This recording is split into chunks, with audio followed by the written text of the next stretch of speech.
Hey guys, also welcome to another video of mine. It's Commander Belay, and this is another tactical analysis video where I'll be basically discussing Mateo Kovacic's role for the future for obviously Chelsea next season. Now, we know that he's going to be officially announced 2 days ago on the Fifth Stand app on the Chelsea app. They basically announced it, they leaked it by accident and they deleted it quickly after, but it was too late. A lot of people clocked onto it and they uploaded it on social media. We all saw it and everything, all the proof. And we knew for time, obviously, I reported that the fee was agreed, everything was done, personalised, and he would become a Chelsea manager, and the fee was around £40.3 million.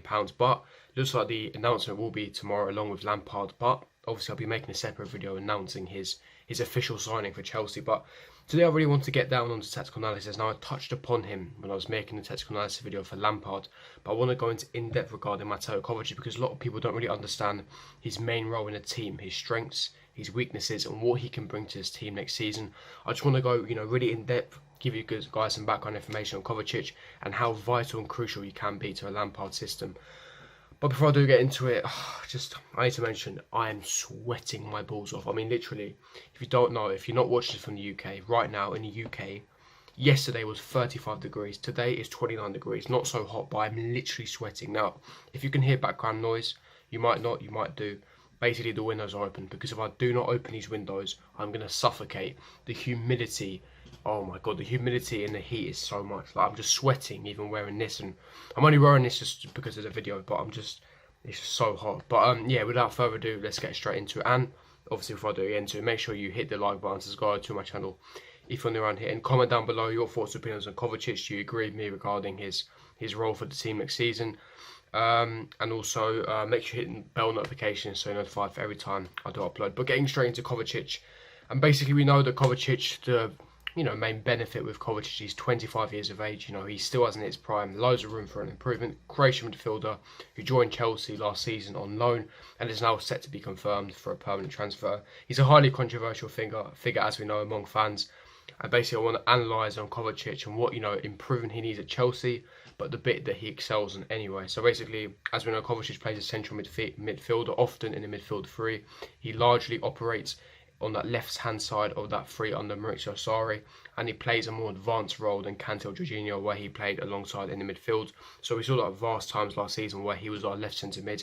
In my opinion, that's not his strongest position. He should be either deep line playmaker or the position Jorginho plays, a register, because obviously the way he dictates, he's able to dictate the play. He's very strong at working in tight areas to avoid pressure.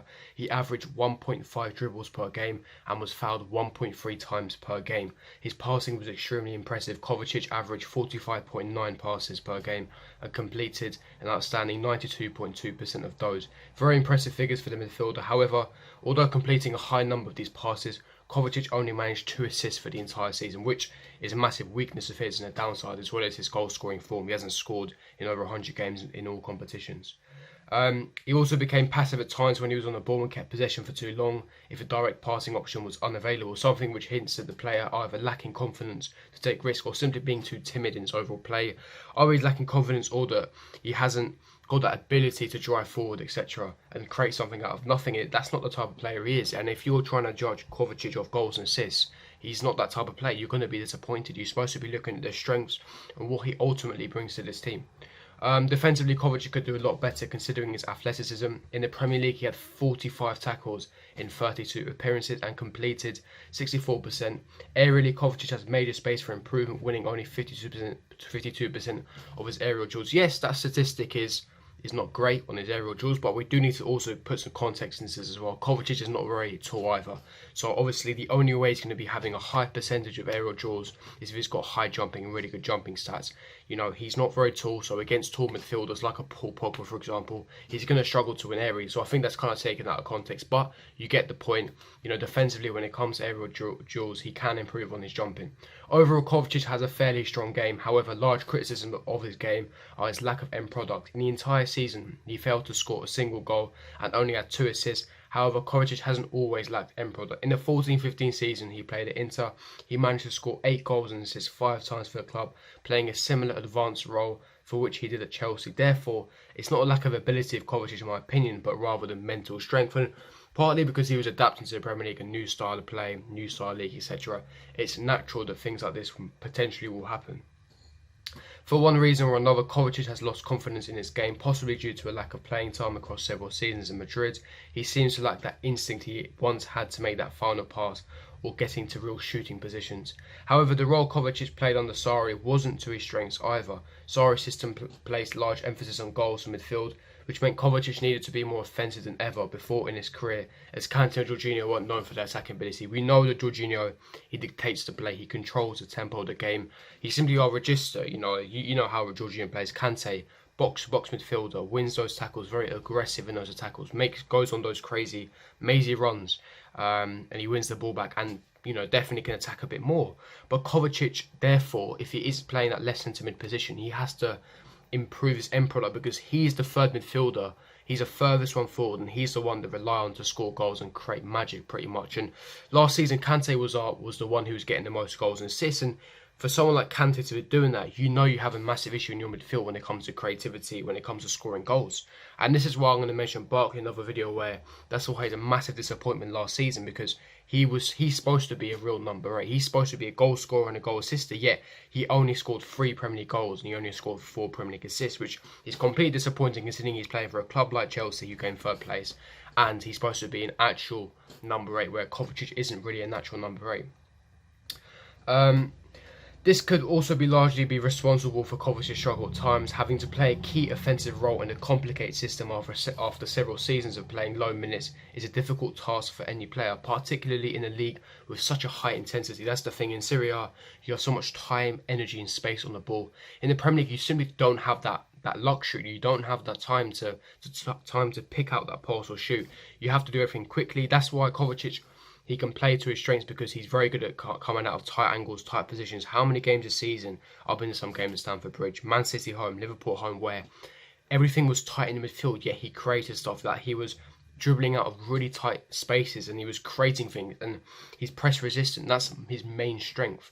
So yeah, a different league to adapt to. With Lampard coming to the club as coach, there's 2 ways to restore Kovacic to his best. Trust one of the greatest goal scoring midfielders to help Kovacic find that spark again and keep him in an advanced position, or to play him as a register playing in a double pivot. That could be alongside Jorginho or Kante, for example. In my opinion, with the injury to Loftus-Cheek, the form option is better for Chelsea, especially considering the fact that Jorginho will likely hold the register on Lampard's side, as well as Kovacic's defensive criticisms at times. There's no doubt Kovacic is a very talented player. He has many phenomenal qualities, but needs to find that attacking spark he once had.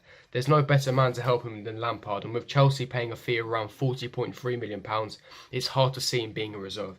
Obviously, this signing had to be made. He's a quality player, fantastic player to have off the bench, but with a squad rotation as well. And especially with our transfer ban, we need that depth, especially with Champions League football next season. If you consider the system he'll be playing on the Lampard compared to Sarri, Kovacic will likely play in a role more suited to his qualities, as he'll be allowed to work the tight areas in the centre of the pitch due to Lampard's compact and central play. In conclusion, I'm the fan of the signing. In my opinion, Kovacic can develop into a great midfielder. Clubs like Real Madrid thought he would be. If he finds his attacking instincts once more, he'll be a major asset for Chelsea, particularly considering the transfer ban the Blues have. So that's just my thoughts and opinions. Obviously, I gave you statistics there, and his main strengths: coming out of tight positions, dribbling past players. Now that Hazard's gone, we haven't got that fierce dribbler who can get us out of tight situations. He can dribble past people, he can create stuff, he's press resistant, so he can hold the play. He's very good at holding the play, dictating the play, link up play as well. His link up play was phenomenal. And examples of the game against Arsenal in the final, Man City, Liverpool, etc. And to be honest, I think, like I said, the signing has to be made, but for me, he'll be a quality asset next season. He's a much needed player, and that's his strengths. Obviously, we know his weaknesses is end product, his goal scoring and assisting, but remember one thing as well: he's 25 years of age. There's plenty of room for improvement, and he can definitely get better. He will get better. He's got 3-4 years until he hits his prime. He will be scoring more goals. He will be assisting more, and under another season under his belt in the Premier League and for Chelsea, getting more, with his teammates, he'll understand his position more, and I'm sure he'll score or assist this season. I think that he's only going to get better from here. So I think this signing was necessary, but I also think this signing was good as well. I think the 40.3 million is a reasonable price for Kovacic. Some think it's too much, some think it's too little, but I think it's the right price in my opinion. But that's the tactical analysis of Mateo Kovacic. If you did enjoy this video, don't forget to smash that like button, subscribe to my channel. If you're not, hit bell notification so you're notified for every time I'll do upload, and comment down below your thoughts on Kovacic. Do you agree with me or do you disagree with me? Leave me your thoughts in the comment section below, and I'll see you guys for my next video. Peace.